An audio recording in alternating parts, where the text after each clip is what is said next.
Hello everyone and welcome to today's reading from the book of Proverbs. We are on chapter 17. So let's go ahead and let's get started. I'm reading from the NLT version. It says, "Better a dry crust eaten in peace than a house filled with feasting and conflict. A wise servant will rule over the master's disgraceful son and will share the inheritance of the master's children. Fire tests the purity of silver and gold, but the Lord tests the heart. Wrongdoers eagerly listen to gossip. Liars pay close attention to slander. Those who mock the poor insult their maker. Those who rejoice at the misfortune of others will be punished. Grandchildren are the crowning glory of the aged. Parents are the pride of their children. Eloquent words are not fitting for a fool. Even less are lies fitting for a ruler. A bribe is like a lucky charm. Whoever gives one will prosper. Love prospers when a fault is forgiven, but dwelling on it separates close friends. A single rebuke does more for a person of understanding than 100 lashes on the back of a fool. Evil people are eager for rebellion, but they will be severely punished.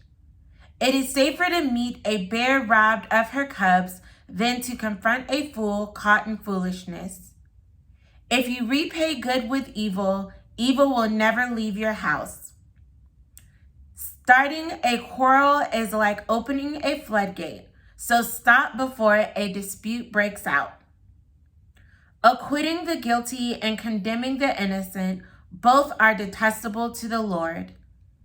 It is senseless to pay to educate a fool, since he has no heart for learning. A friend is always loyal, and a brother is born to help in time of need. It's poor judgment to guarantee another person's debt or put up security for a friend. Anyone who loves to quarrel loves sin. Anyone who trusts in high walls invites disaster. The crooked heart will not prosper. The lying tongue tumbles into trouble. It is painful to be the parent of a fool. There is no joy for the father of a rebel. A cheerful heart is good medicine, but a broken spirit saps a person's strength. The wicked take secret bribes to pervert the course of justice. Sensible people keep their eyes glued on wisdom, but a fool's eyes wander to the ends of the earth. Foolish children bring grief to their father and bitterness to the one who gave them birth. It is wrong to punish the godly for being good or to flog leaders for being honest. A truly wise person uses few words. A person with understanding is even-tempered. Even fools are thought wise when they keep silent. With their mouths shut, they seem intelligent. So another great chapter here in Proverbs. A couple things, not a lot, but in verse 8, I did want to highlight that I have another translation in the King James Version and New King James Version. We're looking at the verse that says, "A bribe is like a lucky charm. Whoever gives one will prosper." In the King James Version and in the New King James Version, it actually translates the word bribe to say a gift or a present. So it says a gift or a present is like a lucky charm. Whoever gives one will prosper. And so you're prosperous when you give gifts to others.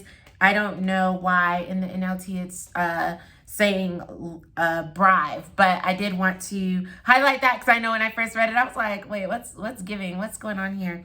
So that was one thing that I did highlight. And then in verse 24, it says, "A sensible people keep their eyes glued on wisdom, but fools wander to the ends of the earth." And so the note that I wrote was just that when I keep my eyes on God, that's me being sensible. So I'm wise when I fix my eyes on what God said. So it's important to make sure that you are focused on wisdom, not just wandering. And I think a present day example of fools wandering is really just like people that are always captured by like, oh, let me run and do this business because people are making money from that. Oh, let me run and do this because it looks like people are honored when they do this. Let me run and do this because everybody is doing this. Like, fools are wandering. And it's important to keep your eyes on the wisdom that God is giving you, doing the things that he's telling you to do, because you will always be most successful, most prosperous, and live the best life when you are doing whatever God is calling you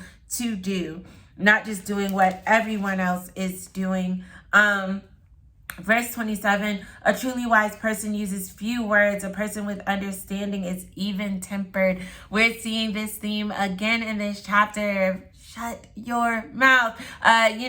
It's crazy. Even yesterday, I was having a discussion with Ricky, and he was saying something, and then he was like, okay, and I was like, you know what?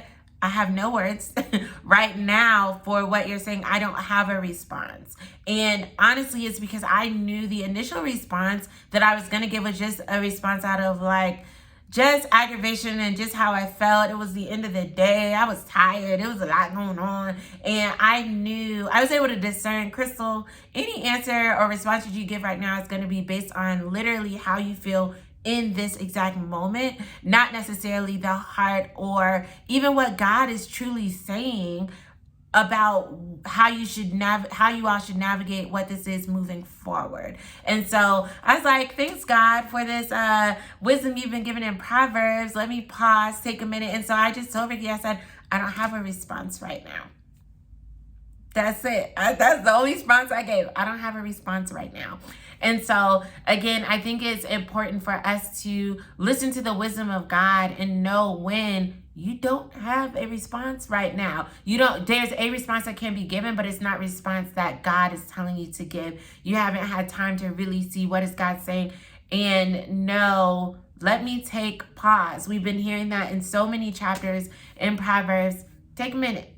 Take some pause. And it says, even in verse 28, even fools are thought wise when they keep silent. And I'm not saying you're a fool, but open your mouth and you will be revealed as a fool in a moment if you're not taking a minute to see what does God really want to say about this moment in this situation. So I pray that the verses from Proverbs bless you today. Don't forget, tomorrow, same place, same time, 7 p.m. South Africa time, 12 p.m. Eastern Standard Time, as we continue to read through the book of Proverbs, continuing to pray that you all are blessed and that you're not just gaining wisdom, but you are seeing how, just like myself yesterday, you can apply the things that you are reading in everyday life, starting right now, okay? Don't be robbed of this amazing wisdom and word that we are getting from the book of Proverbs, okay? So I love you guys. I am grateful, humbled, and I appreciate you guys so much for joining to read with me. And like I said, same place, same time tomorrow.